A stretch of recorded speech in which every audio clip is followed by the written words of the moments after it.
कांग्रेसी लोग 70 साल चांस दिया गया इनको, वो कभी नहीं चाहते थे कि राम मंदिर बने। को बहुत अच्छा प्रभावित कर रहा है और राहुल गांधी आने वाले समय में प्रधानमंत्री होंगे। हाँ।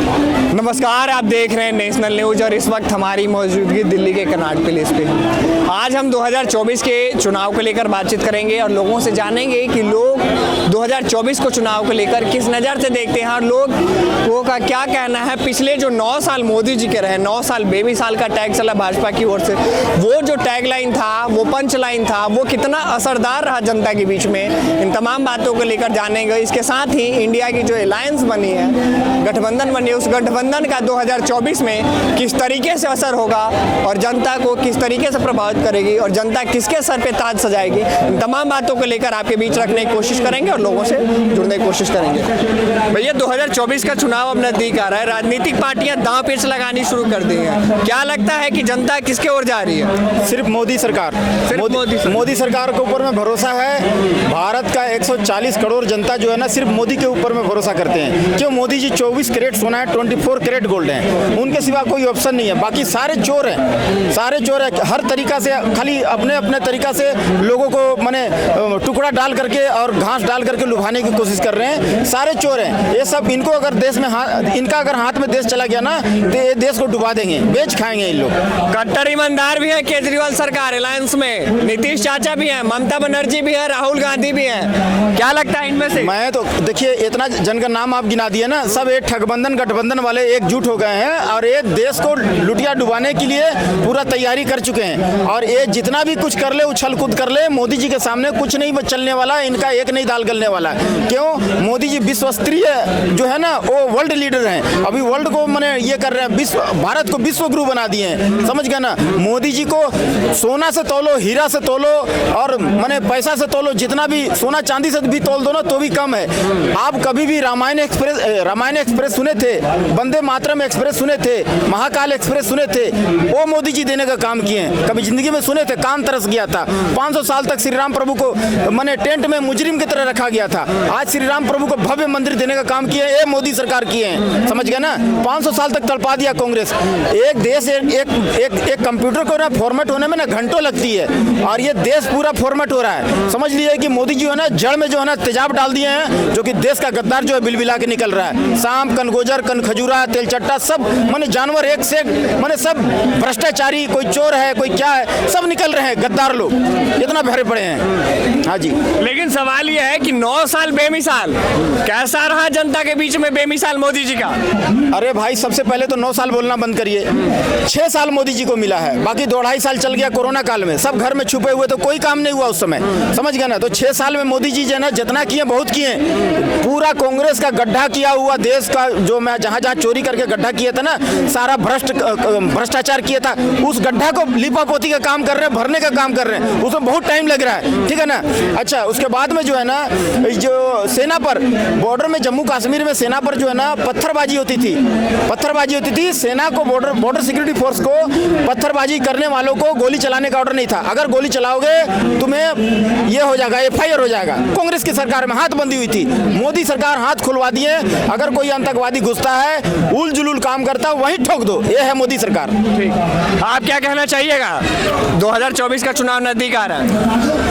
मोदी है तो मुमकिन है। अच्छा।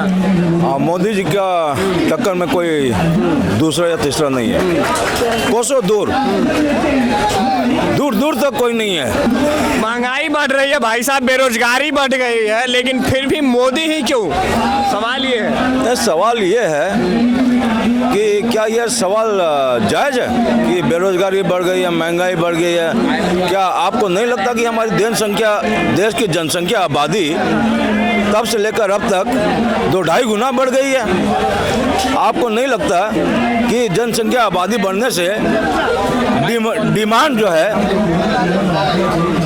जो जरूरत की चीज़ों का जो डिमांड है लोगों में, घरेलू चीज़ों का, उसका भी 2-2.5 गुना बढ़ गया।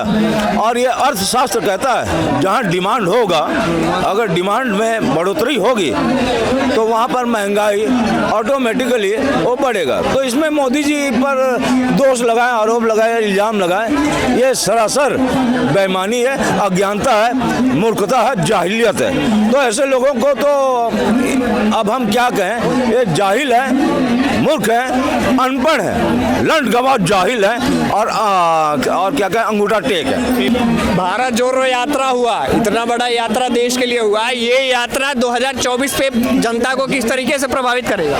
जनता को बहुत अच्छा प्रभावित कर रहा है और राहुल गांधी आने वाले समय में प्रधानमंत्री होंगे। अच्छा, हाँ, राहुल गांधी बनेंगे? हाँ बिल्कुल बनेंगे। अच्छा, मोदी, जनता कह रही है मोदी जी ने बहुत काम किया, फिर आप राहुल गांधी का सपोर्ट? नहीं, क्या काम किया बताएं आप? आपसे पूछ रहा हूँ क्या काम किया बताएं आप। भाई साहब ये कह रहे हैं कि मोदी जी ने क्या काम किया है देश के लिए? क्या नहीं किया ये बताओ मुझे।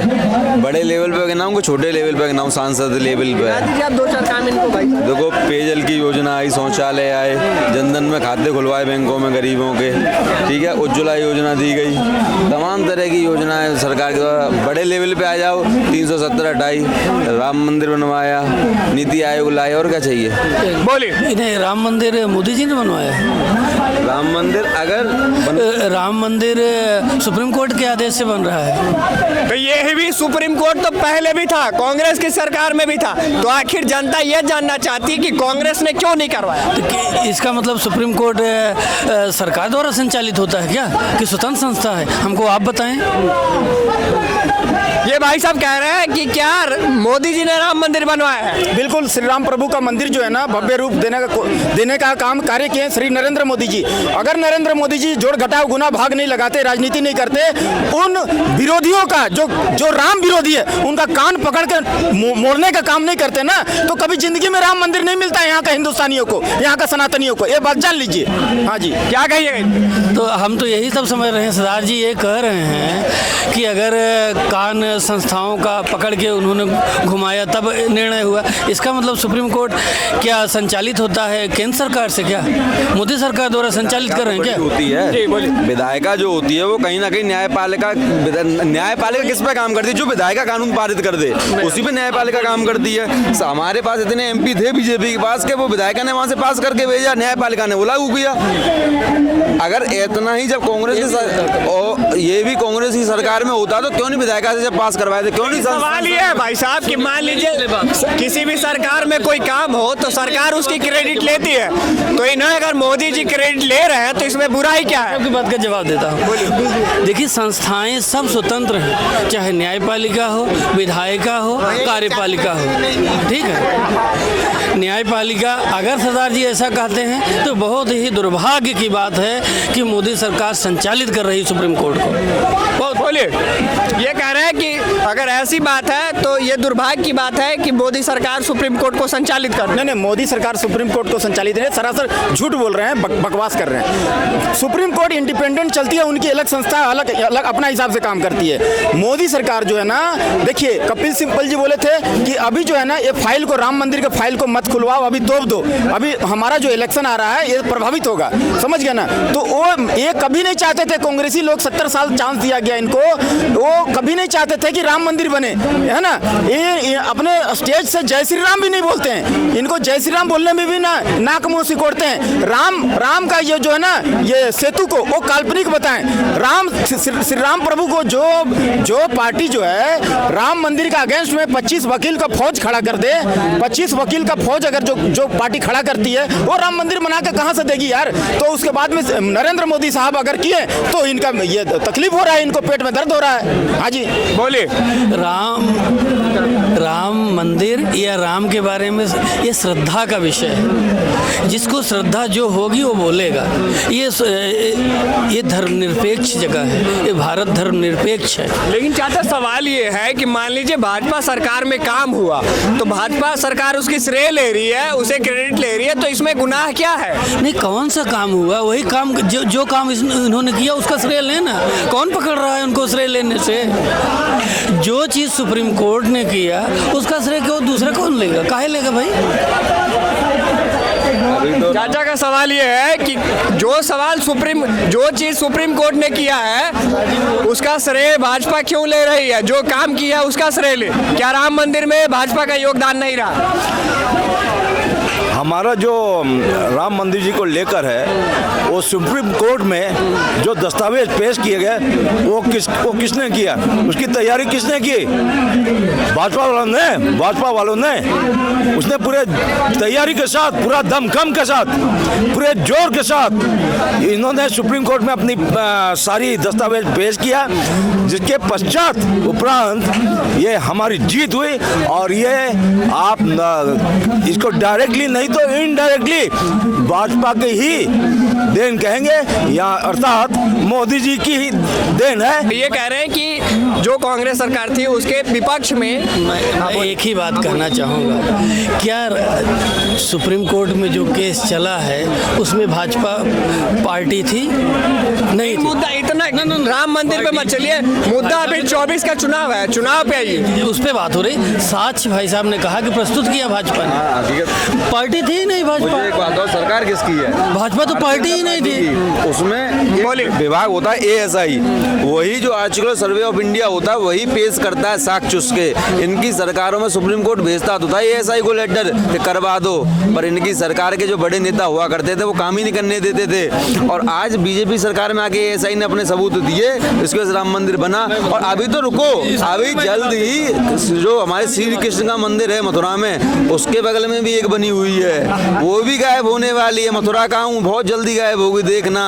जिस दिन वो भगवाधारी यहाँ पे बैठेगा दिल्ली में आके, उस दिन वो भी गायब होगी। फिर ये कहेंगे ये किसने बनवाई, तो हाँ वो गायब होने वाली। और सुनो एक और बता दूं, और आगरा में होने का है जामा मस्जिद, उसमें देवकी नंदन जी ने कहा है कि उसकी सिड्डी में श्री कृष्ण के कुछ मूर्ति का, तो वो भी गायब होने वाली है। तो खबड़ा है नहीं। लेकिन सवाल ये है कि चुनाव नजदीक में है, मंदिर मस्जिद खोदने और कुरेदने से धार्मिक आस्थाओं को भी ठेस पहुंचेगी। हम इसका जवाब देंगे। जी बोलिए। हमारे समाज और देश में हर महीने चुनाव चलता रहता है, इसका मतलब हम अपना काम रोक दें? सरकार जो है वो ये सब कार्य पे ताला डाल दे, रोक बंदिश पाबंदी लगा दे?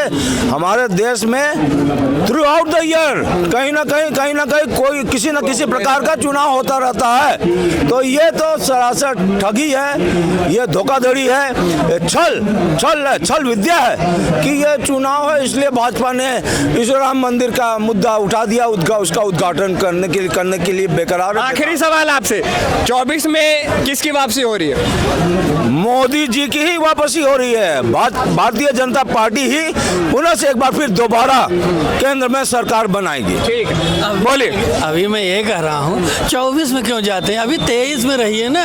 5 राज्यों को चुनाव, उसका आप देख लीजिए, अभी विश्लेषण आया हुआ है, कौन किस में आगे है, इससे ही पता चलेगा। ये सेमीफाइनल है, जैसे सेमीफाइनल होगा वैसे ही फाइनल होगा। विश्लेषण की बात मत करिए, विश्लेषण को छोड़िए, रिजल्ट पे बात करना। विश्लेषण तो इनके पहले भी ऐसी बहुत आ चुके हैं, रिजल्ट पे बात करना। और रिजल्ट के बाद इनका जो मुख्यमंत्री बने तब तक बात करना। किन क्या हो सकता है, आधे विधायक वैसी तड़ी पार से चलते हैं, बैठे आते हैं किसी न किसी की गाड़ी में, खुद ढूंढते हैं कहाँ चले गए। हो सकता है पायलट जी खुद चले जाएं, इनको क्या भरोसा। अभी भरोसे पे बात मत करो, और रिजल्ट आएगा निश्चित तौर पर हर 5 राज्यों में भारतीय जनता पार्टी सरकार बनेगी। अनैतिक कार्य हमने लोगों से बातचीत की 2024 के चुनाव को लेकर, लोगों ने अपनी अपनी प्रतिक्रियाएं रखी। अभी खैर लंबा समय है, अब इंतजार करना है कि देखने वाले आने वाले समय में क्या कुछ होता है और क्या कुछ अपडेट रहता है। कैमरामैन हिमांशु के साथ सितेश कुमार जी।